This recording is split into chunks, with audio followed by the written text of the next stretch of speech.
Boker Tov à tous. On va faire cette bracha-là en plusieurs parties parce qu'elle est longue. Et on va commencer par Hamavir, Cheble Shena, Me'enai, Utnuma, Me'af Apai. Ça veut dire qu'il fait disparaître les chaînes du sommeil et la somnolence de mes paupières. Et en fait, on a déjà une question, c'est qu'on a déjà dit dans les brachot du matin, Poker Ivrim, que Akadash Baruch Hu, il nous ouvre les yeux. Et là, on a l'impression qu'on répète la même chose. Et on nous explique qu'en fait, il y a une différence qu'au début, on parlait de ouvrir les yeux, d'être réveillé, et que là, dans cette bracha-là, on parle d'être éveillé. Quand Adam Arishon, le premier homme qui a été créé sur Terre, il a été créé par Akadosh Baruch Hu, il était en pleine conscience de la présence de Akadosh Baruch Hu et il n'avait pas besoin de chercher Hachem. Il savait exactement que Hachem il était là, que tout venait d'Akadosh Baruch Hu. Ensuite, quand Hachem il a donné la femme à l'homme, il a endormi Adam Arishon, il a fait sortir Adam de la côte il a fait sortir pardon Chava de la côte de Adam Arishon, et ensuite Adam il s'est réveillé, mais on dit qu'il est resté dans un état où il n'était pas complètement éveillé et que depuis ce jour-là, on n'a pas ce même éveil.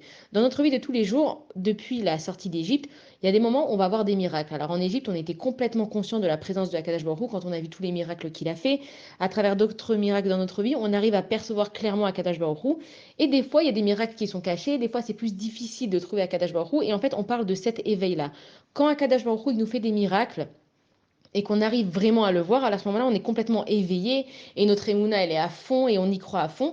Et on dit à Kadash Baruch Hu de nous enlever tous les matins cet état de somnolence et qu'on aimerait être éveillé pour pouvoir voir clairement à Kadash Baruch Hu tous les jours. Et on va continuer aussi.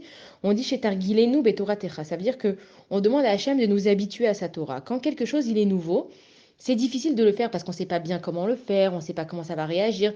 Et donc on dit à Kadash Baruch Hu, habitue-nous à étudier ta Torah et à faire ta Torah. Maintenant, ce qu'il faut faire attention, c'est que quand quelque chose devient une habitude, on n'a plus la même passion. On voit que si, par exemple, tous les matins, j'ai une belle voiture et que tous les matins, je vais au travail, alors la première semaine, je vais être comme une folle, ma voiture, elle est nouvelle. La deuxième semaine, ensuite un mois, il passe. Et après, je m'habitue, je remarque même plus que je rentre dans une nouvelle voiture. Et on dit qu'à Kadosh Baruch Hu, quand on demande qu'il nous habitue, c'est pas qu'il nous enlève cette passion, ça veut dire que ce soit facile pour nous et que ça devienne une habitude de faire sa Torah. Mais pas Chas Shalom de oublier cette passion et d'oublier tout l'entrain qu'on a à mettre dans la Torah. Bonne journée à tous.